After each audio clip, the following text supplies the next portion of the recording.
어제 국회에서는 대정부 질문 첫날 일정이 진행이 됐습니다. 여야 의원들이 정부를 상대로 정책에 대해서 질의를 하고 답변을 구하는 자리인데요. 그런데 사회를 보던 김상희 국회 부의장이 뜻하지 않은 구설에 올랐습니다. 그 이유 윤지영 기자 백브리핑에서 알아보도록 하겠습니다.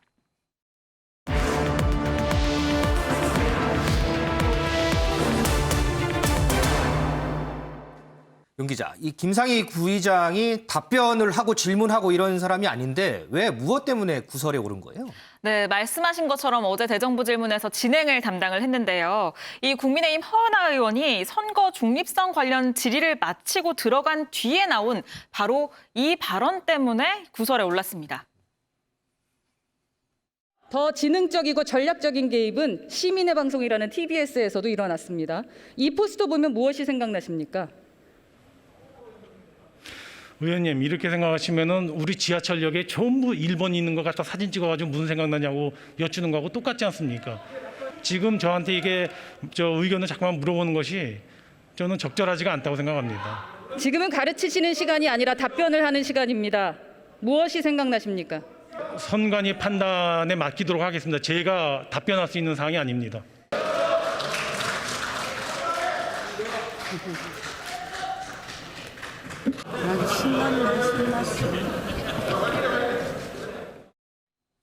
네, 허은하 의원이 중앙선관위 관련 문제를 지적을 하고 내려간 뒤에 이 다음 질의자가 올라왔는데요. 그리고 이 김상희 부의장이 앉아서 한 말, 바로 아주 신났네, 신났어. 입니다. 이게 아까 조금 전에 살짝 들린 말이 아주 신났네, 신났어 이런 얘기를 네, 맞습니다. 마지막 부분에 나왔는데요. 이 국민의힘 의원들이 허은하 의원에게 잘했다고 응원을 하는 걸 보고 나온 발언인데 아무래도 마이크가 꺼져 있다고 생각을 한 것 같죠. 그런데 국회 부의장이 이런 얘기를 했으니까 국민의힘에서는 반발이 상당할 것 같은데요. 네, 반발이 있을 수밖에 없겠죠. 이 국민의힘은 조롱성 발언에 대해서 즉각 사과하라면서 사과를 촉구했습니다. 조롱성 발언이다. 네, 국민이 선출한 국회의원의 정부 문제 지적 자리에서 이 모욕적 언사를 한 것 이 자체가 국민 무시라고 꼬집었는데요. 이 추미애 전 장관도 소환을 했습니다. 김 부의장의 발언이 이 추미애 전 법무부 장관을 떠올리게 하는 오만방자한 발언이라는 겁니다. 추미애 전 장관 기억납니다. 소설 쓰시네 그래서 국회 한번 발칵 뒤집혔잖아요. 네, 맞습니다. 당시 국회 법사위에 출석한 추 전 장관이 아들 병역 문제를 지적하자 혼잣말처럼 내뱉은 발언이었는데요. 이 당시 모습 준비해봤습니다. 아들 수사건하고 관련이 있는 거 아닙니까? 차관으로 발령난 게. 소설을 쓰시네. 지금 인권국장이 잠깐 소설을 쓰고 있네. 우리 소설가입니까 국회의원들이?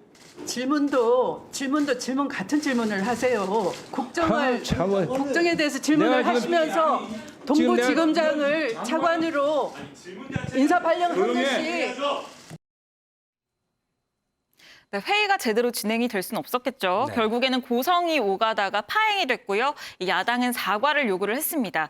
이로부터 2달 뒤에 국회 대정부 질문에 출석을 해서 당시 발언을 한 이유에 대해서 추미애 장관이 설명을 했는데 이 저에 대한 공격은 참겠는데 당일 아들에 대한 상당히 불편한 질문을 하기에 이건 좀 심하다는 모욕감을 대변했던 독백이었다라고 밝혔습니다. 독백이었다 이렇게 밝혔군요. 비슷한 시기에 진성준 의원도 뭐 때문에 논란되지 않았어요? 네, 맞습니다. 진성준 민주당 의원 지난해 7월에 집값 과연 이번엔 잡힐까라는 주제로 토론회에 참석을 했는데요. 이 토론을 마치고 나온 진 의원의 발언이 논란이 됐습니다. 어떤 발언이었는지 준비해봤습니다. 너무 떨어지는 거가 국가 경제에 너무 부담이 되기 때문에 그죠. 그렇게만 떨어뜨릴 수도 없고. 그렇게도 안 떨어질 겁니다. 이 부동산이 뭐 이게 아니 여당 국토위 의원님께서 그렇게 얘기하시는데 어제 오늘 국민들은 일이니까. 어떻게 해요? 네, 여당 국토위 위원의 입에서 나왔던 집값 안 떨어진다는 발언. 이 발언이 나온 당일 문재인 대통령은 국회 개원 연설에서요. 이 부동산 투기를 통해서는 더는 돈을 벌 수 없다는 점을 분명히 하겠다라면서 강력하게 부동산 문제 해결 의지를 엿보였거든요. 네. 그렇기 때문에 이 마이크가 꺼진 줄 모르고 나왔던 진 의원의 이 발언은 더 논란이 됐습니다. 자, 김상희 국회 부의장, 추미애 전 장관, 진성준 의원 또 없어요? 야당에서도 논란의 인물은 야당도 있습니다. 있어요? 네, 여상규 전 의원인데요. 이 지난 2019년 10월이었죠. 국회 법사위 국감장에서 이 패스트트랙 사건을 놓고 여야가 고성을 주고받는 사이에 이 법사위원장이었던 여상규 전 의원이 이 여당 의원에게 호통을 치면서 욕설을 내뱉은 겁니다. 당시 영상 보시죠. 분명히 말씀드리지만은 정당행위라는 말씀을 드립니다. 예. 듣기 싫으면 기막아요. 듣고 싶은 얘기만 들어요. 원래 듣고 싶은 얘기만 듣잖아. 하고 싶은 얘기만 하고 민주당은. 누가 당신한테 자격받았어? 위원장님, 웃기고 앉냐네 정말. 위원장님. 네, XX 같은 게 아주라고 발언을 한 건데요. 이 소란을 빚던 와중에 나온 얘기여서 당시에는 잘 들리지 않았던 것 같아요. 그런데 이게 유튜브 채널에서 욕설이 그대로 또렷하게 방송이 됐고요. 결국에는 이 자리에서 사과를 했습니다. 지금 기억이 안 나거든요. 그게 뭐 소규로 기재돼 있나요? 예, 돼 있습니다. 기억이 나지 않는데 그런 말을 했을 수도 있다고 생각합니다. 김종민 의원에게 다시 한번 미안하다고 사과를 드립니다. 속기록에서 삭제해 주시기 바랍니다. 앞으로 이 국회의원들 자기 본심 얘기할 때 마이크 켜졌는지 꺼졌는지 이거부터 좀 확인해야 될 것 같네요. 윤정 기자 수고했습니다. 네. 자, 대정부 질문 관련해서 얘기 좀 나눠보겠습니다. 오재 기자, 이제 정세균 전 총리가 이제 사퇴를 하면서 그 자리에 홍남기 부총리가 이제 직무대행으로 참석을 하잖아요. 조금 전에 영상도 봤는데. 네. 그런데 홍남기 직무대행한테 정세균 총리 관련돼서 질문이 쏟아졌다면서요? 네, 그렇습니다. 지금도 그렇지만 대정부 질문 정말 야당이 벼르고 벼렸던 것 같습니다. 특히 어제 대정부 질문을 보니 정세균 전 총리에게 야당이 참 할 말 많았구나 이런 생각이 들었었는데요. 관련해서 한번 보시겠습니다.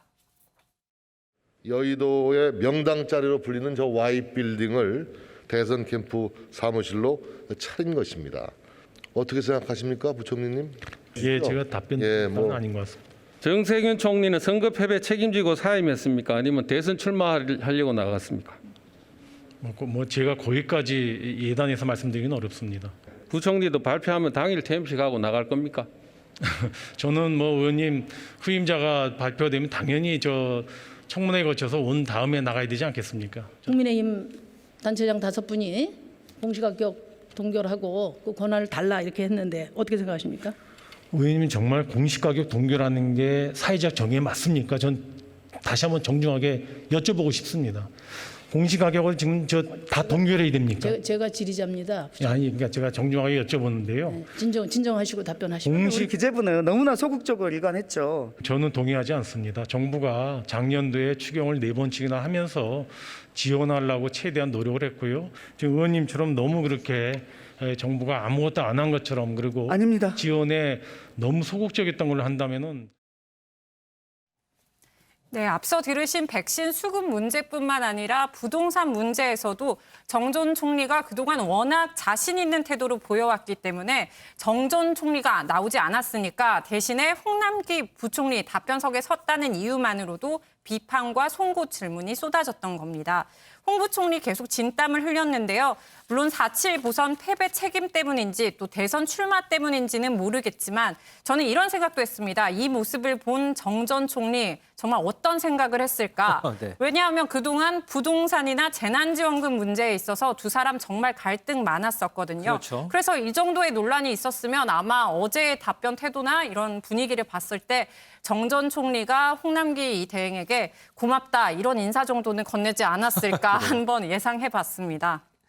윤 의원님, 홍남기 직무대행 조금 전에 우리가 이제 백신 관련해서도 영상 봤는데 이거 호통도 치고 해요. 근데 이전에 이제 정세균 총리 있을 때 대정부 질문 때 보면 야당 의원들 상대로 뭐 호통도 치고 뭐 여러 가지 이렇게 크게 얘기도 하고 했잖아요. 혹시 홍남기 부총리가 그때 총리 자리에 앉으면은 그렇게 해야 되나 보다 이렇게 배웠을까요? 상당히 공격적으로 나오더라고요.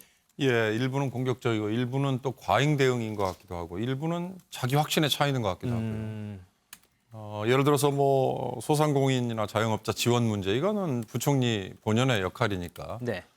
그 부분에 대해서는 뭐 자신 있게 얘기를 하는 것 같고 뭐 지금 나오진 않았습니다만 재정 건전성 관리 문제 이런 것도 아마 소신 있게 얘기를 할 거예요. 다만 제가 보기엔 질문자들이 저거는 뭐 일부러 사실은 국민을 향해서 또는 기록용으로 정세균 총리에 대해서 공격하는 몇 가지 있지 않습니까? 뭐 명당 자리에 사무실을 얻었다든지 아니면 사퇴 후임자가 오기도 전에 이임식 먼저 해버렸다든지 이거는 뻔히 알잖아요. 지금 이쪽에 대선 후보로 지금 또아리를 틀기 위해서 나간 거라고 알기 때문에 사실 김은 좀 빠졌을 겁니다. 정세균 총리를 불러놓고 이번 19일부터 진행되는 대정부 질문에 이 정부의 어쨌든 약점들, 백신 확보 문제라든지 부동산 정책 문제라든지 이런 것들을 좀 질타를 하고 싶었을 텐데 공격 대상이 쏙 빠져버렸으니까. 그러나 홍 부총리가 대행 신분이긴 해도 제가 보기에는 자기 확신이라고 아까 말씀을 드렸습니다만 정부는 사실 뭐 한 몸이 돼야겠죠. 야당이 지금 정부의 총리든 또는 대행이든 뭐 부총리든 또는 장관이든 불러 세워놓고 저렇게 질문을 하는데 각각 입장이 다르다고 해서 대답이 대답이 나온다. 그건 있을 수 없는 일이니까요. 그런 점에서는 아마 정 총리가 저 자리에 섰어도 아마 답변이 비슷했을 것 같아요. 다만 이제 정책적으로 입장이 조금 다른 것, 그건 다른 자리에서 얘기는 충분히 나눌 수 있다. 저는 이런 기회에 꼭 한마디만 드리고 싶은데 과연 지금 이런 방식의 국회 운영 상황에서 옛날 정말 언론 매체와 국민과 국회의원이 마주 보기에 또는 알려지기에 기회가 많지 않았던 그런 시점부터 있었던 저 대정부 질문 그리고 답변이라는 저 제도가 과연 필요한가? 그래서 대정부 질문 무용론 뭐 예전부터 계속해서 얘기 나오잖아요. 저는 100번 그 말씀을 드리고 싶어요. 지금 상임위원회 체제로 가자고 누차 얘기하지 않습니까? 상임위원회에서 오히려 더 진지하고 더 심도 있는 질문과 답변 할 수 있거든요.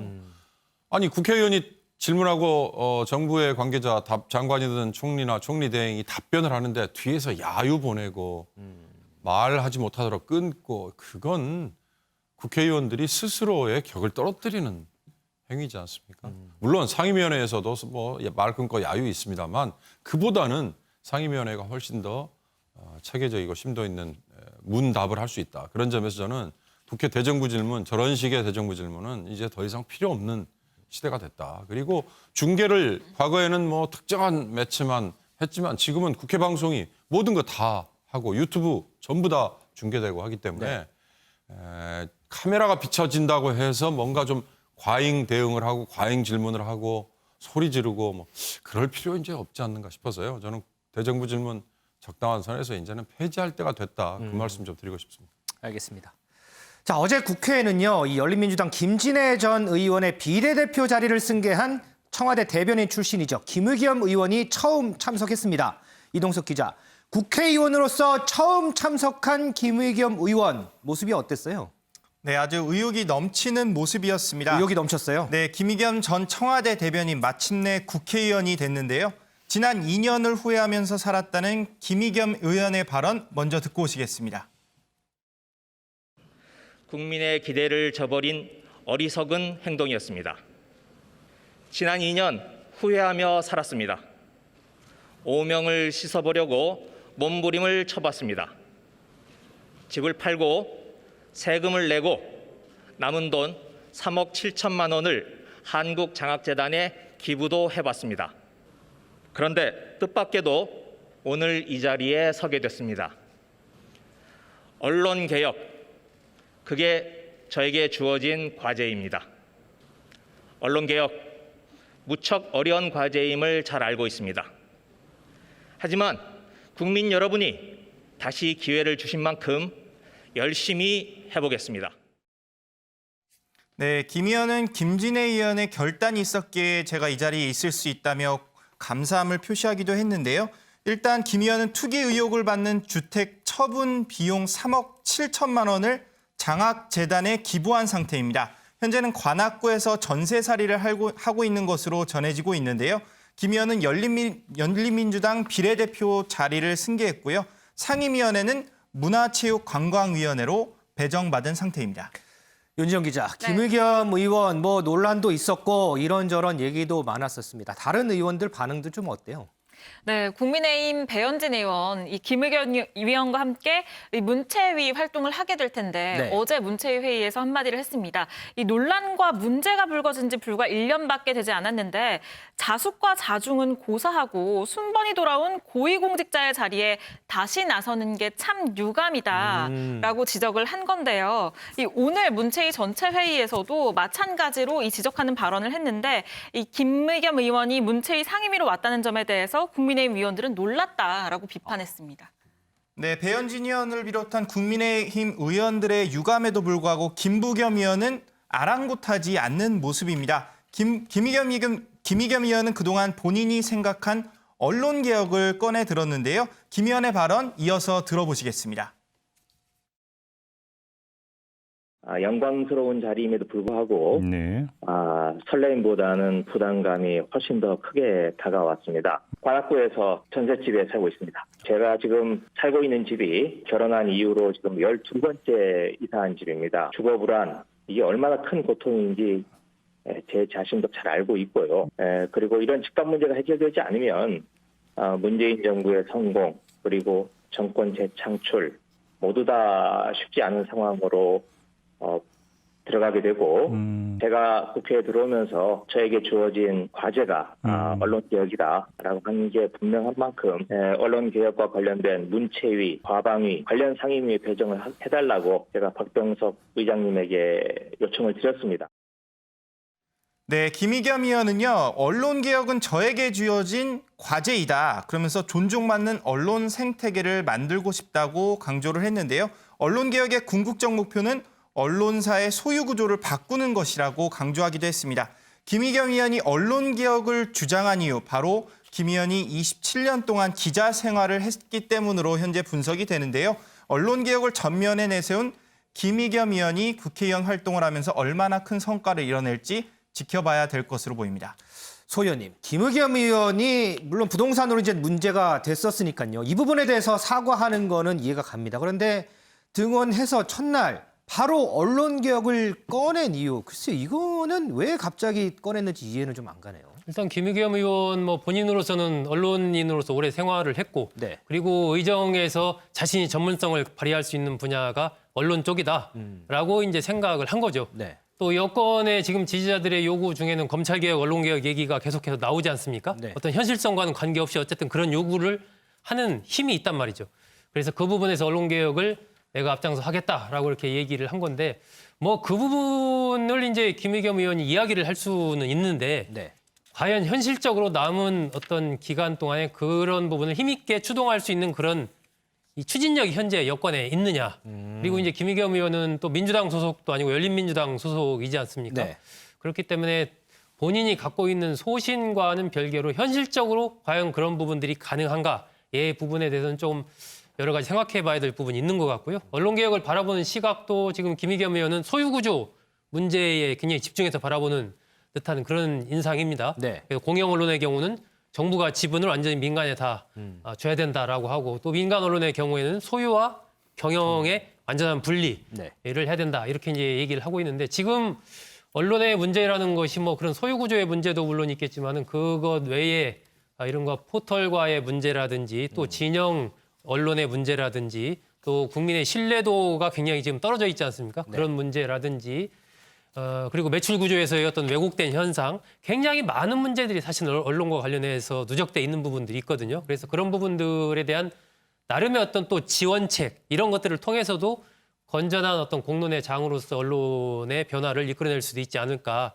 싶기 때문에 이걸 너무 어떤 소유구조적인 측면에서만 접근을 하는 그런 부분도 좀 접근법에서 조금 그건 지금의 접근법은 아닌 것 같다 하는 생각이 들어서 그런 접근법 문제와 현실적으로 그게 가능할 것인가 이런 부분에 대해서는 김의겸 의원이 앞으로 의정 활동을 하면서 좀 신중하게 여러 가지 잘 판단을 해야 되지 않을까 싶습니다. 그런데요, 짧게요. 지금 김진애 전 의원이 이제 국토위 소속이었단 말이죠. 이제 김진애 전 의원을 이제 승계를 했어요.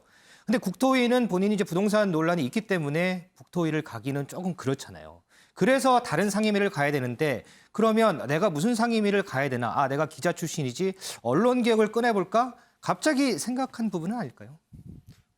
이제 전부터 이제 김의겸 의원이 청와대 대변인도 했지 않습니까? 네. 그때도 언론 부분에 대해서 여러 가지 얘기가 있었고 그 전에 현업에 있을 때도 뭐 그와 관련된 얘기들이 있었고 하기 때문에 나름 어떤 언론에 대해서 문제의식 같은 건 좀 있었을 것 같아요. 그런데 일단은 이 의원직을 승계를 하면서 그 당시에는 국토위로 가지 않겠느냐. 당연히 김진애 의원이 거기 있었으니까 네. 그런 얘기가 초기에는 다 그렇게 보도도 그렇게 됐었고 그렇죠. 그런 식으로 알고 있었는데 거기에 대해서 어쨌든 부동산 투기 의혹이 제기됐던 그런 인물인데 또 국토위에 간다는 것이 말이 되느냐. 이렇게 이제 강력하게 비판이 제기가 되니까 아마 본인이 먼저 의장한테 국토위 말고 그러면 전공을 살릴 수 있는 문체위 쪽으로 보내주세요. 이렇게 얘기를 한 것이 아닌가 싶습니다. 자, 이 총선 1년 만에 국회에 입성한 김의겸 의원이 앞으로 어떤 의정 활동을 펼칠지 이 부분도 관심이 클 것 같습니다.